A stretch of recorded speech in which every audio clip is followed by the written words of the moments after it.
Salut. Ok, bon, ben on se retrouve pour le troisième épisode de Une page et un message. Je viens de trouver un livre que j'avais déjà lu. Et ouais, il m'est retombé dessus en fait. Voilà. Avec une lune en Sagittaire au moment où j'enregistre cette vidéo. Il y a un Jupiter en Cancer en plus. Parce que Jupiter en Cancer, il est gouverné par la lune qui est en Sagittaire. Et la lune en Sagittaire, elle est gouvernée par Jupiter. Sagittaire gouverné par Jupiter. Donc il y a une réception mutuelle en fait entre les deux planètes. Ouais, ça nous parle un petit peu. C'est un quinconce qui est entre le signe du Cancer et le signe du Sagittaire. Donc c'est pas une énergie commode, disons.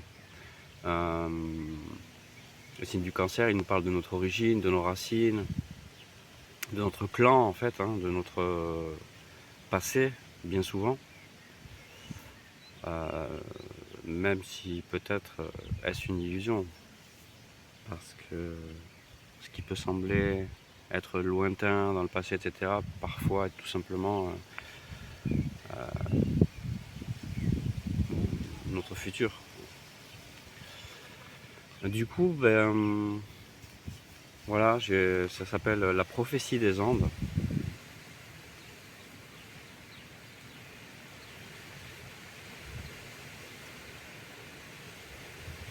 Oui, ce matin, la Lune, quand elle est entrée en Sagittaire, elle a réalisé une opposition en fait avec Uranus en Gémeaux. C'est le premier aspect fort de la Lune avec Uranus depuis son entrée. Et clairement, il y a un dialogue entre le signe du Sagittaire et le signe des Gémeaux là. Bon, le dialogue, il est entre la Lune et Uranus. La Lune, c'est un petit peu, enfin, c'est ce qui régit nos eaux internes en fait, nos émotions. Nous, il vient d'être interrompu par deux chiens et leur maître, qui apparemment, d'après leur maître, aboient lorsqu'ils sentent la présence d'un chat. Donc le monsieur m'a dit non, non, enfin il parlait à leur chien, et il a dit non, c'est pas un chat, c'est pas un chat. Du coup, j'ai caressé le chien pour qu'il comprenne que j'étais pas un chat. Mais,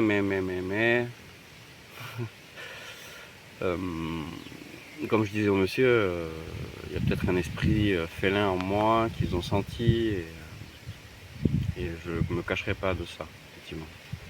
Si bien je ressens qu'il y a un esprit d'aigle aussi, d'oiseau.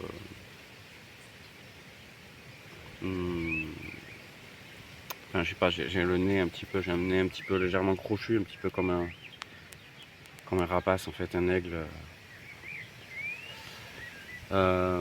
qui vole, enfin voilà, qui plane dans les hauteurs, tout ça. Et j'ai un côté félin aussi en moi. Même si il y a d'autres esprits animaux qui m'habitent, ça c'est sûr. De toute façon, on est la totalité. Chaque individu, chaque être humain.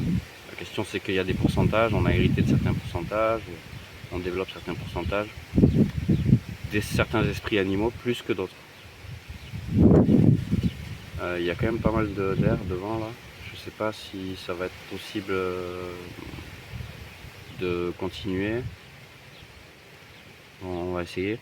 Je vais vous montrer l'œuvre qui est venue jusqu'à mes mains, qui s'appelle La prophétie des Andes de James Redfield, un livre que j'avais déjà lu il y a quelques années.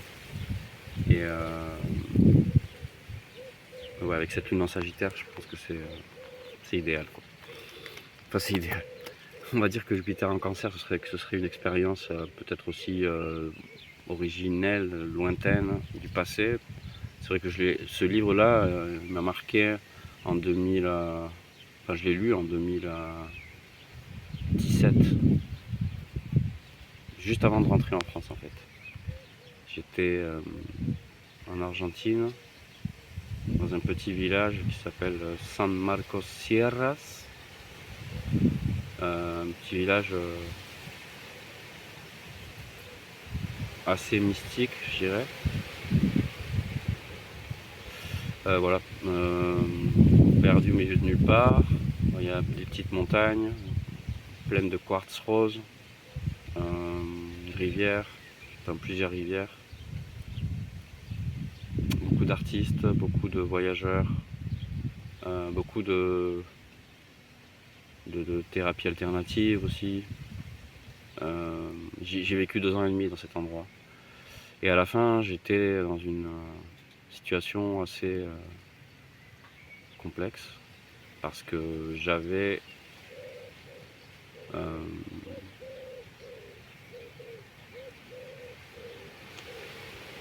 créé un camping, enfin un éco-camping holistique en fait, dans lequel il y avait tout type d'événements, hein, c'est-à-dire que ça pouvait aller des festivals de musique alternative à des retraites spirituelles. Donc ça n'a pas duré longtemps, ça a duré 6 mois parce que c'était un lieu qui a été créé un petit peu de manière clandestine. Mais là-bas c'est possible en fait, hein, donc c'est même autorisé, c'est-à-dire que pendant un certain temps, les autorités, les institutions, elles vous laissent développer votre activité, et une fois que l'activité commence à générer de l'argent, etc., bon là il faut commencer à discuter et du coup à s'enregistrer quoi, au niveau de l'administration. Donc, bref, je me suis retrouvé d'un seul coup juste après cette expérience, hein, et bien d'autres, parce que ces 2 ans et demi ont été waouh, tout ce que j'ai vécu là-bas, c'était en si peu de temps extrêmement enrichissant, des dépouillements aussi, finalement c'est à travers le dépouillement, à travers le lâcher prise et le vivre vraiment jour le jour de manière très instable, finalement très incertaine, un petit peu comme dans la chanson que j'ai écrite. Et, je parle de la rivière d'incertitude, dans une rivière d'incertitude. Dans ce flot, dans ce flux de certitude finalement, c'est là qu'apparaissent les expériences les plus riches, les plus fondatrices de l'être, quoi. Donc effectivement, au niveau de l'avoir, j'avais pas grand chose, même si finalement je me suis retrouvé à la tête sans avoir aucun capital monétaire. J'ai été propulsé comme créateur et gérant d'un éco-camping de quand même 3 hectares. Hein. Il y avait une petite forêt à l'intérieur. Il y avait déjà quelques constructions qui certes étaient très précaires, mais finalement j'ai été à la base et à la racine de ce projet. Et, enfin, on est venu me chercher en fait, hein, pour faire ce projet. De par des rencontres synchroniques en fait. Dans cet endroit, c'était l'adage de cet endroit justement. Et donc voilà, après cette expérience-là, finalement, je me suis retrouvé d'un seul coup, du fait de la clandestinité et finalement d'une précarité aussi de mon associé, parce que c'est un associé quelqu'un qui est venu me chercher, qui a voulu faire ça à deux, hein. C'est-à-dire que lui il mettait les capitaux et moi je mettais tout le reste, la création, la direction, etc. Mais en fait, lui, voilà, ses capitaux étaient un petit peu trop, enfin pas assez important, hein. Je pense qu'aussi il le prenait peut-être comme une expérience comme ça, c'est comme ça me semblait aussi être un petit peu un caprice. Je veux faire ça et je vais aller chercher le personnage qu'il faut pour ça, et c'était moi quoi. Et mais voilà, après c'est finalement lorsque le bateau a commencé à tanguer, disons, cette personne a un petit peu disparu de la circulation. Et puis moi, on m'a rapidement signifié que finalement, j'allais devoir déménager, puisqu'en fait, moi, c'était mon lieu de vie, hein. Je vivais sur place. De toute façon, j'avais aucune autre ressource que celle-ci. Donc, heureusement qu'il y avait 50% des rentrées d'argent liées au camping, au festival, hein, enfin tout ce qui était organisé, qui me revenait en fait. Mais malgré ça, ça n'a pas été possible de continuer. Enfin, et donc du coup, je me suis retrouvé, comme on dit en espagnol, en pelotas, Mais bon, ça m'est arrivé tellement de fois en étant là-bas, en vivant là-bas, et même avant d'arriver là-bas. Depuis 2014, de toute façon 2015, jusqu'en 2017, ouais, ça a été un petit peu comme ça.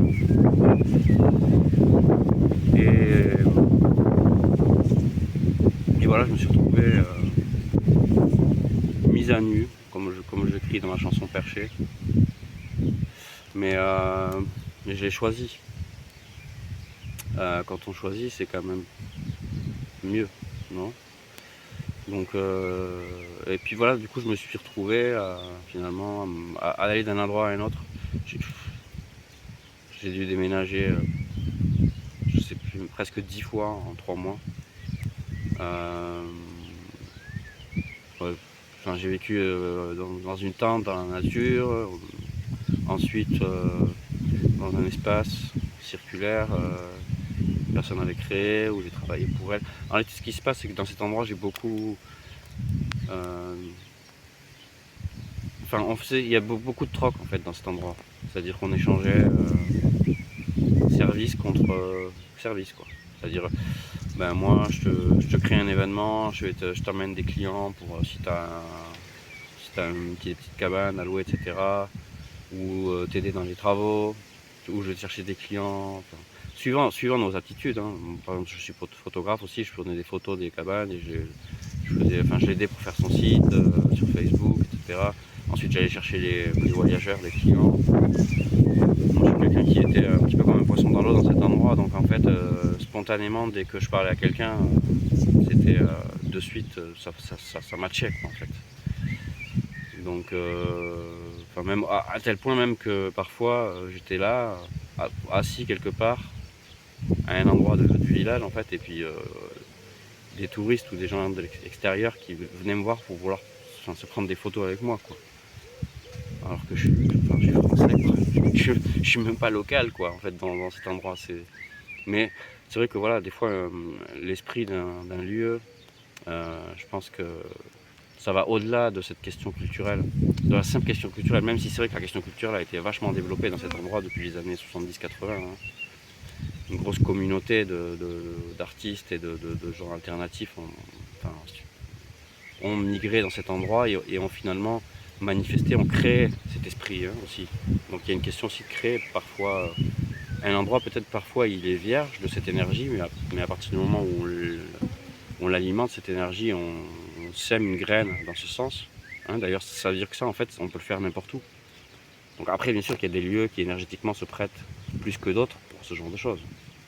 Là, à cet endroit, il y avait des montagnes de quartz, il y avait il y avait un vent spécial qui venait nettoyer. Enfin, après, il y a des gens qui supportaient pas cet endroit, hein, qui vraiment mettaient les pieds et il fallait qu'ils repartent parce que c'était très intense. Euh, c'est un endroit qui nous aide, qui nous pousse à nous purifier en fait. Donc à partir du moment où on a une charge trop importante en fait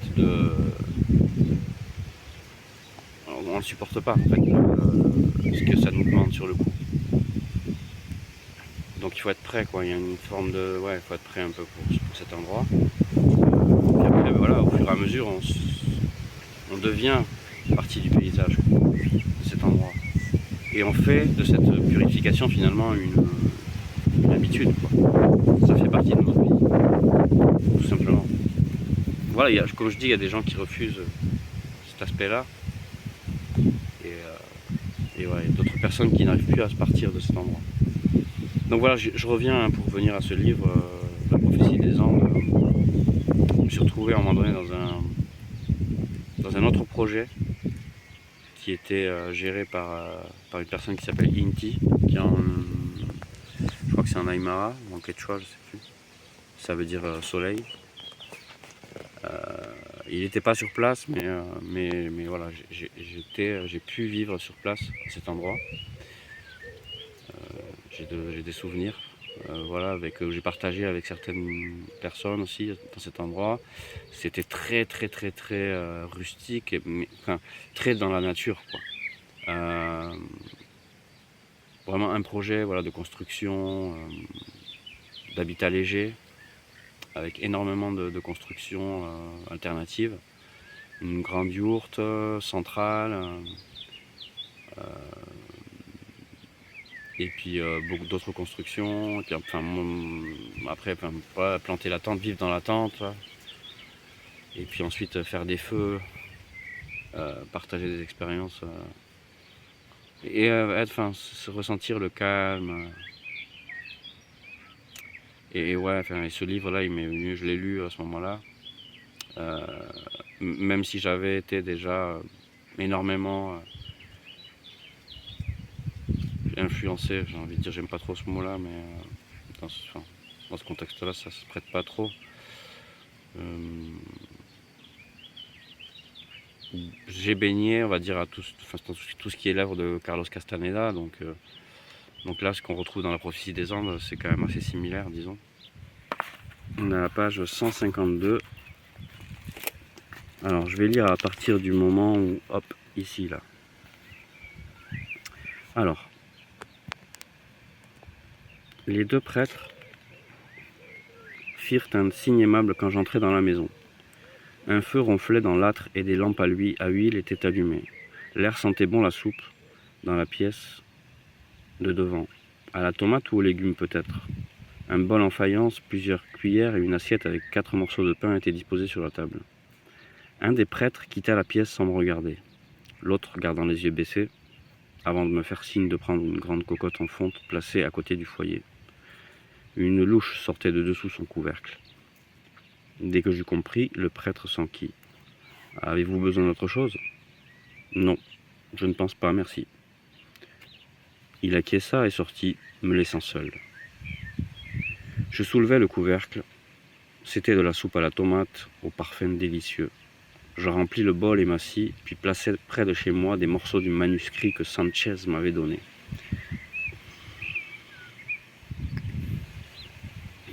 Mais la soupe était si bonne que je me consacrai entièrement à elle.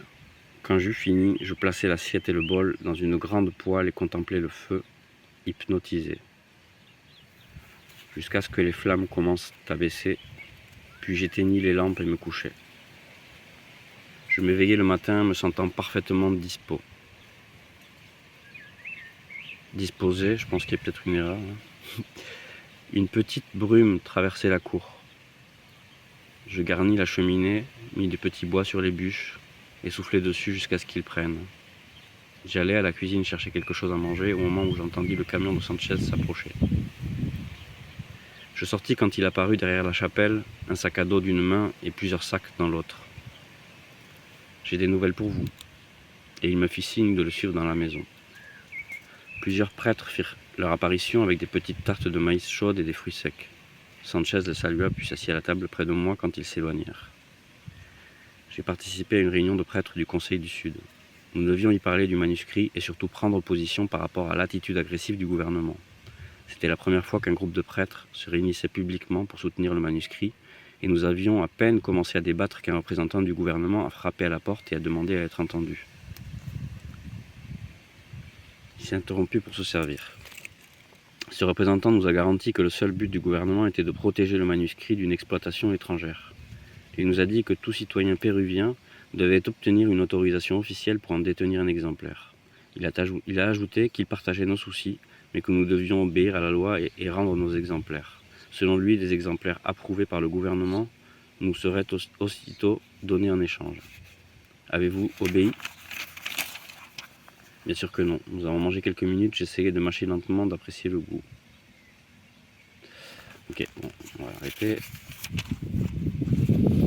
Alors, très intéressant, et le lien effectivement avec ce que je vous racontais avant, mon expérience, c'est que quand j'ai lu ce livre, justement, j'étais vraiment dans ce contexte-là, de tout le départ là, de ce que je vous ai lu, c'est-à-dire de profiter des petits détails de la vie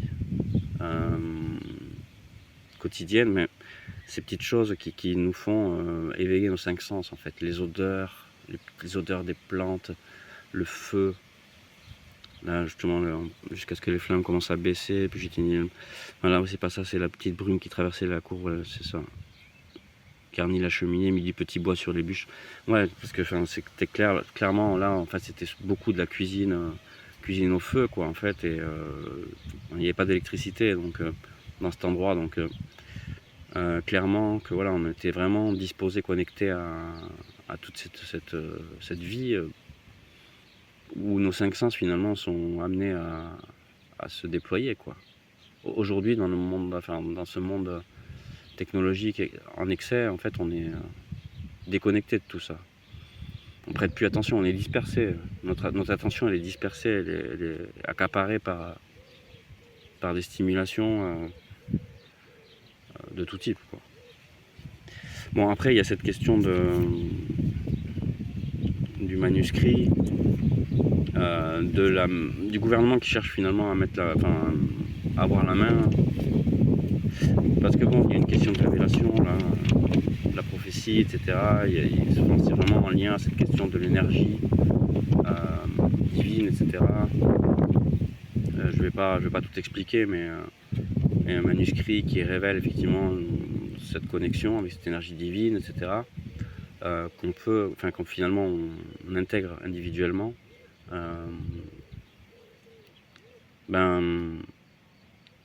Le gouvernement qui veut effectivement avoir le monopole, le contrôle sur la population, n'a pas du tout intérêt en fait donc il va forcément s'approprier. À partir du moment où il voit que le manuscrit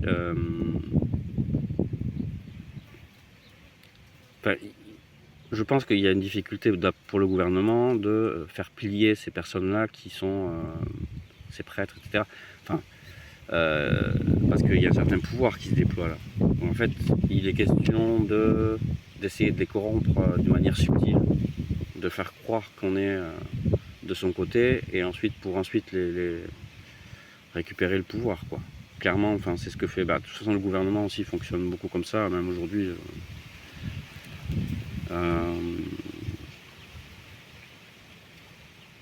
Ouais, je pense que c'est le message d'aujourd'hui, hein. Je vais le faire un petit peu plus court parce que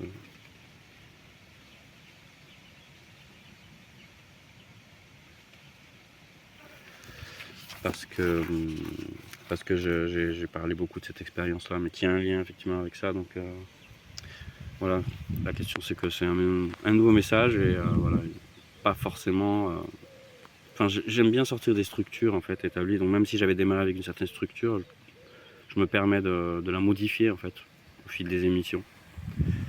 Tel mon ressenti me le confie. Voilà, donc écoutez, je vous souhaite une excellente fin de journée et puis à très bientôt sur Planétaire pour de nouveaux contenus qui révèlent, qui vous révèlent, qui te révèlent, qui nous révèlent, qui me révèlent des messages subliminaux, des messages